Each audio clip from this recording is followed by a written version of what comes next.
Hoş gördük, değerli izleyiciler.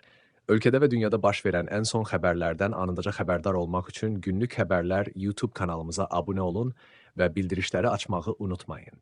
İyunun 9-da gözlənilən hava şəraiti açıqlanıb. Bu barədə Milli Hidrometeorologiya Xidməti məlumat yayıb. Bildirilib ki, Bakıda və Abşeron yarımadasında hava şəraitinin dəyişkən buludlu olacağı, ara bir tutulacağı, əsasən yağmursuz keçəcəyi, lakin səhər bəzi yerlərdə yağış yağacağı gözlənilir. Yarımadanın ayrı-ayrı yerlərində qısa müddətə intensivləşəcəyi, şimşək çaxacağı ehtimalı var.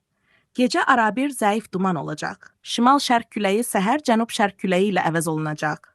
Havanın temperaturu gecə 15-19 dərəcə isti, gündüz 23-28 dərəcə isti olacaq. Atmosfer təzyiqi 762 mm civə sütunu təşkil edəcək.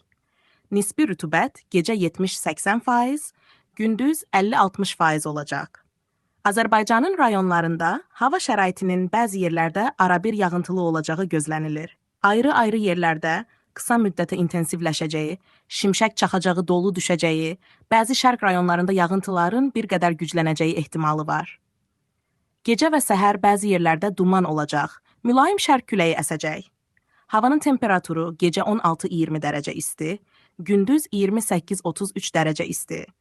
Dağlarda gecə 8-13 dərəcə isti, gündüz 15-20 dərəcə, bəzi yerlərdə 23-28 dərəcə isti olacaq. Günlük Xəbərlər YouTube kanalımıza abunə olmağı və videonu bəyənməyi unutmayın.